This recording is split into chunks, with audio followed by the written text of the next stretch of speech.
The deep டைவ்க்கு உங்களை வரவேற்கிறோம். இன்னைக்கு நாம ஜான் ஷாஃப்டன் எழுதின ஒரு புத்தகம் ஐடென்டிஃபையிங் நான் டுவாலிட்டி, அதாவது நமது உண்மை இயல்பை அடையாளம் காணுதல் பத்தி கொஞ்சம் ஆழமா பேச போறோம். ம் நல்ல தலைப்பு.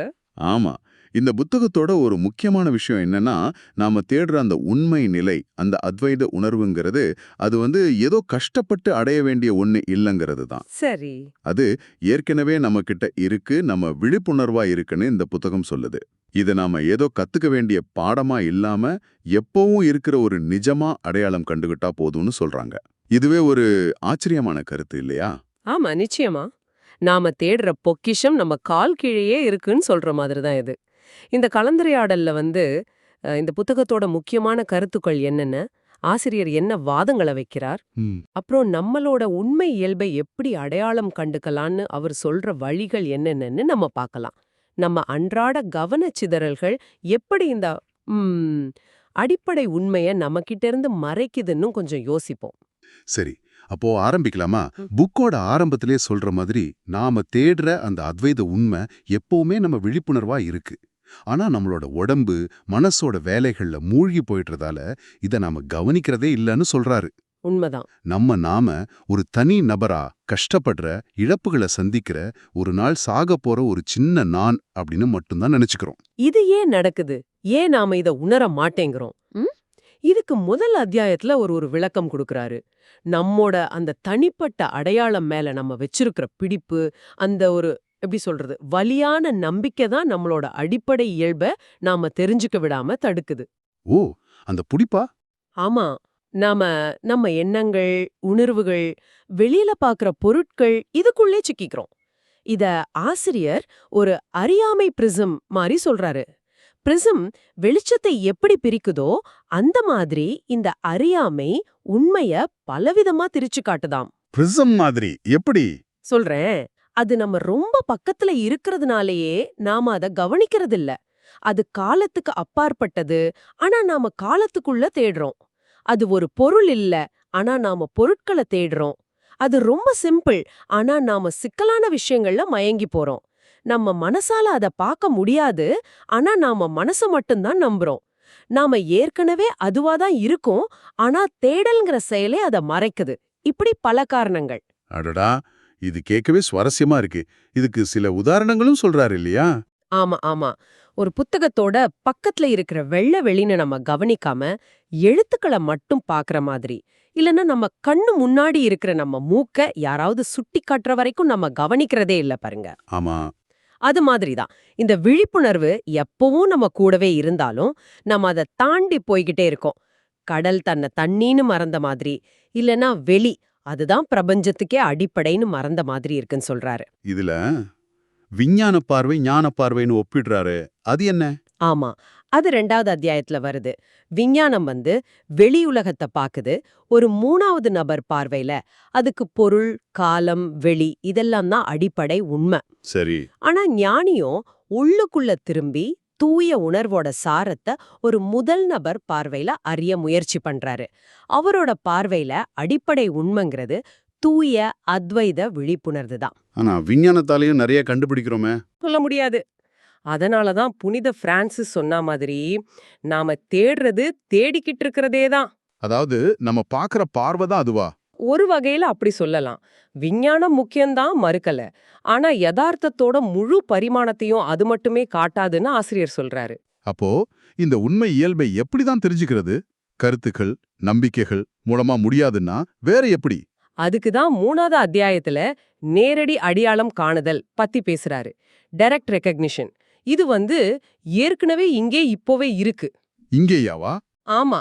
இது எப்படி இருக்குன்னா, ஒரு ஓடுற ரயில்ல இருந்து தரைக்கு குதிக்கிற மாதிரி இல்ல. மாறா, அந்த ரயில் எந்த அசைவில்லாத தரை மேல ஓடுதோ அந்த தரையே நாம தான உணர்ற மாதிரி. ஓஹோ, அந்த ரயிலுங்கிறது நம்ம எண்ணங்கள், அனுபவங்களா? கரெக்ட். அந்த எண்ணங்கள், உணர்ச்சிகள், அனுபவங்கள் எல்லாம் தோன்றி மறைற அந்த அசைவில்லாத பின்னணி, அந்த விழிப்புணர்வு, அதுதான் நாமன்னு நேரடியா அடையாளம் கண்டுக்கணும். நீங்க சொன்ன அந்த விழிப்புணர்வு காலத்துக்கு அப்பாற்பட்டதுங்கிறது முக்கியம் தானே? ரொம்ப முக்கியம். ஒரு பேப்பர்ல நேத்து, இன்னைக்கு, நாளைக்குன்னு ஒரு கோடு போட்டா, அந்த விழிப்புணர்வுங்கிறது அந்த கோடு வரையப்பட்டிருக்கிற பேப்பர் மாதிரி. கோடு வரையறதுக்கு முன்னாடியும் பின்னாடியும் எப்பவும் அந்த பேப்பர் இருக்குல்ல, அது மாதிரி இந்த விழிப்புணர்வு காலத்தால கட்டுப்படாதது. இது புரியுது. ஆனா அடுத்த அத்தியாயத்துல பாதையின் மாயைன்னு சொல்றாரு. அப்ப ஆன்மீக பாதையெல்லாம் பொய்யா? பொய்ன்னு சொல்லல, ஆனா அது ஒரு மாயைன்னு சொல்றாரு. ஆன்மீக பாதைன்னு ஒண்ணு இருக்கு. அதுல பயணம் செஞ்சு நாம இலக்க அடையணும்னு நினைக்கிறோம். ஆரம்பத்துல இது உதவிகரமா இருக்கலாம். ஆனா அதுவே ஒரு தடையா மாறிடவும் வாய்ப்பிருக்கு. எப்படின்னு சொல்றீங்க? ஏன்னா பாதைன்னு சொன்னாலே நாம இப்போ இருக்கிற இடத்துக்கும் நாம அடைய வேண்டிய இலக்குக்கும் நடுவுல ஒரு தூரம் இருக்குன்னு அர்த்தமாயிடுது. ஆனா இந்த அத்வைத விழிப்புணர்வுங்கிற இலக்குல இருந்து நாம ஒருபோதும் பிரிஞ்சே இருக்கலையே. அதனால அந்த பாதையே ஒரு மாயைன்னு சொல்றாரு. உதாரணம் கூட சொன்னாரே. ஆமா, நான் ஒரு மனுஷனா ஆகணுங்கிறது என் லட்சியம்னு சொல்றது எவ்வளவு அபத்தமோ, அதே மாதிரி தான் நான் ஒரு நாள் விழிப்புணர்வை அடைய முயற்சி பண்றேன்னு சொல்றதுன்னு சொல்றாரு. நீங்க ஏற்கனவே விழிப்புணர்வா தான் இருக்கீங்க. ஆனா பல வருஷமா தியானம் பண்றவங்க, சாதனா பண்றவங்க இருக்கிறாங்களே, அவங்களோட முயற்சி எல்லாம் இன்னும் அடையல, நான் இன்னும் தேடணுங்கிற எண்ணத்தை ரொம்ப வலுப்படுத்திட்டா அதுவே தடையாயிடும். ஓ, இலக்கு பக்கத்திலே இருக்கும்போது அத தேடி போறது மாதிரி ஆயிடுமா? அதேதான். அதனால தான் அந்த தேடல் மனப்பான்மைய கூட ஒரு கட்டத்துல விட்டுட்டு இருப்பத கவனிக்கணும்னு சொல்றாரு. சரி, அப்போ இந்த அடையாளம் காணுதலையே ஒரு பாதையா எப்படி எடுத்துக்கிறது? 5வது அத்தியாயம் அத பத்தி பேசுதா? ஆமா, 5வது அத்தியாயம் என்ன சொல்லுதுன்னா, நம்ம மனசு இருக்கா, அதுக்கு இந்த அத்வைத இருப்ப ஒரு பொருளா பார்க்க தெரியாது. அது ஒரு ஆப்ஜெக்ட் இல்ல. ம். அதனால அத மனசால பிடிச்சுக்க நினைக்கிற முயற்சிய விட்டுட்டு, அத இப்போ இங்க இருக்கிற உடனடி நிலையிலேயே அத உணரணும்னு சொல்லணும். இது எப்படி இருக்குன்னா, கருந்தொலையோட அந்த நிகழ்வு எல்லைய தாண்டி பார்க்க முயற்சி பண்ற மாதிரி. ஓ, ஈவென்ட் ஹரைசன்.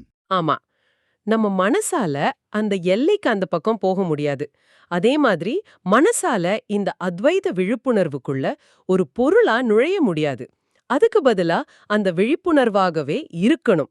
அப்போ தியானம் பண்றது அது இங்கதான் மகாமுத்ரா, ஜோக்சன் போன்ற மரபுகள்ல இருந்து ஆசிரியர் தியானமற்ற நிலை, அதாவது நான் மெடிடேஷன்ங்கிற ஒரு கருத்தை சொல்றாரு. இது நம்ம வழக்கமா செய்யற முயற்சி தேவைப்படுற தியானத்துல இருந்து கொஞ்சம் வேற. எப்படி வேற? இது என்னன்னா, காலத்துக்கு அப்பாற்பட்ட அந்த விழிப்புணர்வை இப்போ இந்த கணத்துல உணர்ந்து அதுல சும்மா நிலைச்சிருக்கிறது. இதுல நாம எதையும் செய்ய வேண்டியதில்ல. செய்யறத நிறுத்திட்டு ஏற்கனவே விழிச்சிருக்கிற இந்த இப்போங்கிற நிலைக்குள்ள வர்றது. ஒரு முயற்சி இல்லாத விழிப்புணர்வு மாதிரி. ஓ, அப்ப ரொம்ப நேரம் கண்ண மூடி கஷ்டப்பட தேவையில்லையா? ஒரு குருவோட ஆலோசனைய ஆசிரியர் சொல்றாரு. துல்கு உர்கியன் ரின்போச்சேன்னு. அவர் என்ன சொல்றாருன்னா, இந்த நிலைய ரொம்ப நேரம் பிடிச்சு வைக்க முயற்சி பண்ண வேண்டாம். அதுக்கு பதிலா குறுகிய கணங்கள் பல முறை, ஷார்ட் மொமெண்ட்ஸ் மெனி டைம்ஸ், இத திரும்ப திரும்ப செஞ்சா போதும். கொஞ்சம் கொஞ்சமா அடிக்கடி செய்யணுமா? ஆமா, அடிக்கடி செஞ்சா அதுவே நம்மளோட இயல்பான ஈர்ப்பு மையமா மாறிடும். நம்ம அன்றாட வாழ்க்கையில வேலை செஞ்சுக்கிட்டே பேசிக்கிட்டே இந்த விழிப்புணர்வை லேசா நினைவுக்கு கொண்டு வரத்துக்கு பேரு நேரடி இருப்பு. இது கேட்க நல்லா இருக்கு. இது புதுசா? புதுசு மாதிரி தெரிஞ்சாலும் இது பல ஞான மரபுகள்ல எப்பவுமே இருந்திருக்குன்னு 6வது அத்தியாயம் சொல்லுது. கிறிஸ்தவம், ஜென், சூஃபி, அத்வைதம், ஜோக்சன்னு பல வழிகள்ல வந்த ஞானிகள் ஷப்கர், மத்தா அல் மிஸ்கின், போதிதர்மர், திலோபா மாதிரி நிறைய பேர் இந்த கருத்தியல் மனசை விட்டுட்டு எந்த முயற்சியும் இல்லாத நிலையில ஓய்வெடுக்கிறதோட முக்கியத்துவத்தை சொல்லியிருக்காங்க. ரமண மகரிஷி கூட சொன்னாரா? இருக்கு. 7வது அத்தியாயத்துல ஆசிரியர் அத கவனச்சிதறலற்ற இருப்பு, அன்டிஸ்ட்ராக்டட் பிரசன்ஸ்னு சொல்றாரு. இது ஜென் மாஸ்டர் ஹோங்ஷோவோட மௌன ஒளிர்வையும் டோகனோட ஷிகந்தாசாயும் ஒத்தது. ஷிகந்தாசா? அது என்ன? வெறுமனே அமர்ந்திருத்தல்னு அர்த்தம். சும்மா உட்கார்ந்திருக்கிறது. ஆனா ஏதோ யோசிச்சுக்கிட்டோ தூங்கிக்கிட்டோம் இல்ல. முழு விழிப்புணர்வோட, ஆனா எந்த குறிப்பிட்ட விஷயத்திலயும் கவனம் செலுத்தாம, எந்த எண்ணத்தையும் பிடிக்காம, எதையும் தள்ளாம, வர்றது வரட்டும் போகட்டும்னு இருக்கிறது. டோகன் சொல்றாரு, சிந்திக்காம இருப்பதை பற்றி சிந்தியுங்கள். சிந்திக்காம இருப்பது இதுவே சாசனின் அத்தியாவசிய கலை. அப்போ மனசுல ஓடுற எண்ணங்களை என்ன பண்றது? அதை எதிர்த்து போராட வேண்டியதில்லை. பத்மசாம்பவர், திலோபா போன்ற ஞானிகள் நம்ம மனசு கடந்த காலத்தை பத்தியோ எதிர்காலத்தை பத்தியோ யோசிச்சுக்கிட்டே இருக்கிற அந்த பிடிய விடணும்னு சொல்றாங்க. திலோபாவோட அறிவுரை, கடந்ததை விட்டுடு, வரப்போறத விட்டுடு, இப்ப நடக்கிறத விட்டுடு, எதையும் கண்டுபிடிக்க முயற்சி பண்ணாத, எதையும் நடக்க வைக்க முயற்சி பண்ணாத, இப்படியே ஓய்வாயிரு. அந்த எண்ணங்களுக்கு நடுவுலயும் அந்த அமைதியான விழிப்புணர்வு இருக்கிறத கவனிக்கணும். டோகனோட குரு உடல் மனதை கைவிடுதல் பத்தி சொன்னதா சொன்னீங்களே, அது என்ன? கொஞ்சம் விளக்கமா சொல்லுங்களேன். ஆமா, டிராப்பிங் ஆஃப் பாடி மைண்ட். அது ஒரு ஆழமான அனுபவத்தை குறிக்குது. நம்மளோட அந்த தனிப்பட்ட நான்கிற உணர்வு, அந்த உடல் மனம் சார்ந்த அனுபவம் தானாவே தன்னிச்சையா மறைஞ்சு போகிற ஒரு நிலை. அப்போ நம்மளோட அந்த எல்லையற்ற உண்மை இயல்பு தன்னைத்தானே அறிஞ்சிக்கிற மாதிரி. இது நம்ம முயற்சியால வர்றது இல்லையா? இல்ல, அது நம்மளோட முயற்சியையும் தாண்டி அது எப்பவும் அங்கேதான் இருக்கு. அது தன்னை வெளிப்படுத்திக்கிற ஒரு தருணம். அது ஒரு பெரிய விடுதலை உணர்வுன்னு சொல்லலாம். சில சமயம் நாம ஒரு அழகான இசையிலயோ இயற்கை காட்சியிலயோ ரொம்ப ஒன்றி போய் நம்மளே மறந்துடுவோம் இல்லையா? ஆமா ஆமா. அந்த மாதிரி ஒரு கணத்துல நாங்கிற உணர்வு லேசாகும். அந்த அனுபவம் இன்னும் ஆழமான ஒரு உண்மைக்கு வழிகாட்டுதுன்னு புத்தகம் சொல்லுது. சரி, இந்த உண்மை இயல்பை உணர்ந்துட்டோன்னு வச்சுக்குவோம். அப்புறம் வாழ்க்கையில பிரச்சனையே வராதா? கஷ்டமே இருக்காதா? இது ஒரு முக்கியமான கேள்வி. அதுதான் 3வது பகுதியோட தலைப்பு, காலமற்ற தூய்மை. 8வது அத்தியாயம் என்ன சொல்லுதுன்னா, இந்த அத்வைத இயல்பை உணர்றதுனால நாம தப்பு பண்றதை நிறுத்திடுவோனோ இல்ல கஷ்டமான அனுபவங்களே வராதுன்னோ அர்த்தம் இல்ல. வாழ்க்கையே அதோட போக்குல போகும். அப்போ என்னதான் மாறும்? அந்த அனுபவங்களோட தாக்கம் நம்ம மேல குறையும். ஏன்னா நாம் அந்த இருமை நாடகத்துக்கு அப்பாற்பட்ட பாதிக்கப்படாத ஒன்ன அறிஞ்சிருக்கோம். புயல் அடிச்சாலும் கடல் அடியில் அமைதியா இருக்கிற மாதிரி நம்மளோட சாராம்சம் மாறாதது, தீண்டப்படாததுன்னு புரிய ஆரம்பிக்கும். இது வாழ்க்கைய ஒரு பெரிய கேன்வாஸ்ல பார்க்க உதவுது. ஆனா நம்ம நல்லவனா இருக்க முயற்சி பண்ணணும் தானே? நம்மள நாமளே மெருகேத்திக்கணும் இல்லையா? நிச்சயமா. இருமை நிலையில நம்மோட நடத்தைய, குணங்களை மேம்படுத்திக்கிறது நல்லதுதான், தேவையானதும் கூட. ஆனா நம்மளோட உள்ளார்ந்த விழிப்புணர்வு ஏற்கனவே தூய்மையானது, முழுமையானது. நான் என்னோட ஒவ்வொரு செயல், சொல், எண்ணம் மூலமா அந்த முழுமைய வெளிப்படுத்தியே ஆகணும்னு நம்ம ஈகோ முயற்சி பண்றது ஒரு இருமை ஆசையா மாறிடலாம். ஓ, அது எப்படி? இது நல்ல நோக்கம் மாதிரி தெரிஞ்சாலும் நம்மள மறுபடியும் அந்த தேடல் மனநிலைக்குள்ளேயே, நான் இன்னும் பியூர் ஆகல, நான் இன்னும் தகுதி ஆகலன்னு நினைக்கிற ஒரு வட்டத்துக்குள்ள சிக்க வச்சிடும். அந்த அத்வைத இருப்பை அடையறதுக்கு நல்லவனா இருக்கிறது ஒரு முன்னிபந்தனை கிடையாதுன்னு ஆசிரியர் சொல்றாரு. இங்க ரொம்ப முக்கியமான விஷயம் என்னன்னா, எந்த செயலும், அது நல்லதோ கெட்டதோ, இந்த மாறாத தூய இருப்பை பாதிக்கவே பாதிக்காது. குற்ற உணர்வோ பெருமையோ நம்மளை இந்த நிலையிலிருந்து தகுதி நீக்கம் செய்ய முடியாது. இது நம்ம புண்ணியம் செஞ்சு சம்பாதிக்க வேண்டிய ஒன்னும் இல்ல. அதோட தூய்மை யாராலும் எதனாலையும் கெடுக்க முடியாது. அப்ப இந்த அடிப்படை நிலை வெறும் சூன்யமா, ஒண்ணும் இல்லாததா? இல்லவே இல்ல. 8வது அத்தியாயத்தோட இறுதியில ஆசிரியர் அதை தெளிவுபடுத்துறாரு. இந்த ஆரம்பம் இல்லாத, எல்லை இல்லாத, பொருளற்ற அடிப்படை நிலை வெறுமையானது இல்ல. அது நம்ம புரிதலுக்கு அப்பாற்பட்ட ஒரு முழுமையான நிறைவு. இருப்பு என்பதே இந்த அடிப்படை தத்துவம் தன்னைத்தானே வெளிப்படுத்தி அனுபவிக்கிறது தான். நிசர்கதத்த மகராஜ் சொன்ன மாதிரி ஓவியர் படத்துக்குள்ளேயே இருக்கிறார். தோற்றங்களுக்கும் விழிப்புணர்வுக்கும் நடுல பிரிவில்லையா? பிரிவில்ல. சுவாரஸ்யமா, நம்ம ஈகோ கூட அதோட எல்லா குறைகளோடையும் இந்த அழியாத தெளிவான விழிப்புணர்வோட ஒரு தூய வெளிப்பாடுதான்னு சொல்றாரு. ஆஹா, இது மத நம்பிக்கைகளோட எப்படி பொருந்துது? மதங்கள் இத பத்தி என்ன சொல்லுது? 9வது அத்தியாயம் இத பத்தி பேசுது. எல்லா மதங்களோட மையத்திலையும் இந்த அத்வைத உண்மைதான் இருக்குன்னு ஆசிரியர் சுட்டிக்காட்டுறாரு. சங்கரர், ஹுவாங்போ, இயேசு கிறிஸ்து போன்ற பலரோட மேற்கோள்களை காட்டுறாரு. அப்போ மதங்கள் எல்லாம் சரிதானே? மையக்கருத்து சரிதான். ஆனா காலப்போக்குல மதங்கள் வெறும் கருத்துக்கள்லையும் நம்பிக்கைகள்லையும் சடங்குகள்லையும் சிக்கிக் கொள்ளும்போது அந்த நேரடி உணர்தலுக்கு பதிலா ஒரு மாற்று பாதையா மாறிவிடக்கூடும். ஒரு ஆசிரியர் சொல்ற மாதிரி, நோக்கம் விழித்தெழுகிறது, விழித்தெழுவதில் முனைவர் பட்டம் பெறுவதல்ல. சில சமயம் ஆன்மீக அனுபவங்கள் கூட ஒரு பற்றா மாறி இந்த அடிப்படை இருப்ப மறைச்சிடலாம். சரி, கடைசி அத்தியாயத்துல கருணை, பொறுப்புணர்வு இதெல்லாம் பத்தி பேசுறதா சொன்னீங்க. நாம எல்லாரும் ஒண்ணுன்னா அப்புறம் மத்தவங்க கஷ்டத்தை பார்த்து ஏன் வருத்தப்படணும்? நல்ல கேள்வி. 10வது அத்தியாயம் இது அழகா விளக்குது. மத்தவங்களோட துன்பத்தை பார்க்கும்போது பிரிவுங்கிறது ஒரு மாயேன்னு நமக்கு தெரிஞ்சிருந்தாலும் கூட கருணைங்கிறது ரொம்ப இயல்பா தானா எழும்புமா. எப்படி? போதிசத்துவர்கள்னு சொல்லப்படுறவங்க எல்லா உயிர்களோட துன்பத்தையும் அறிஞ்ச நிலையிலயும் அதே சமயம் விழுத்த நிலையிலயும் நிலைச்சு நிக்க முடியுங்கிறது உதாரணமா காட்டுறாரு. அப்புறம் பாலைவனத்துல தொலைஞ்சு போன 2 பேர் கதை ஒண்ணு வருது. ஒருத்தன் தனக்கு வழி தெரிஞ்சதும் நேரா ஊருக்கு போயிடுறான். இன்னொருத்தன் மத்தவங்களையும் கூட்டிட்டு போகணும்னு திரும்பி போறான்.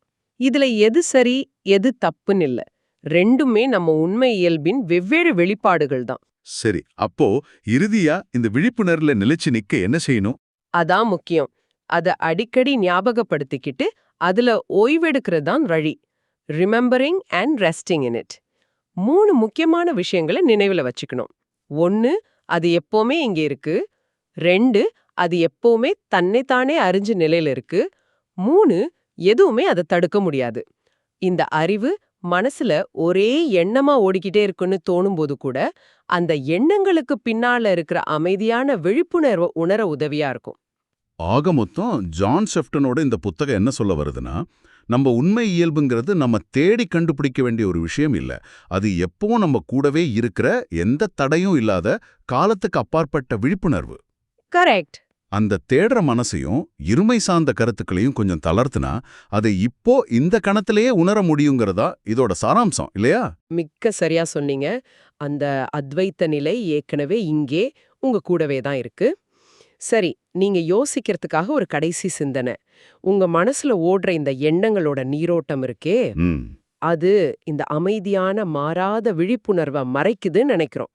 ஆனா ஒருவேளை அந்த எண்ணங்களே அந்த விழிப்புணர்வுக்கு உள்ளே தோன்றி மறைஞ்சுக்கிட்டு இருக்குமோ? உங்க கவனத்தை அந்த எண்ணங்கள் மேல இருந்து அந்த எண்ணங்கள் எந்த அமைதியான வெளியில தோன்றுதோ அந்த வெளிக்கு மெதுவா திருப்பி பார்த்தா என்ன நடக்கும்? இது நீங்களாவே ஆராய்ஞ்சு பார்க்க வேண்டிய ஒரு விஷயம். அருமை. இந்த ஆழமான கலந்துரையாடலுக்கு ரொம்ப நன்றி. எங்களுடன் இணைந்த நேயர்களுக்கும் நன்றி. அடுத்த முறை வேறொரு தலைப்புடன் சந்திப்போம்.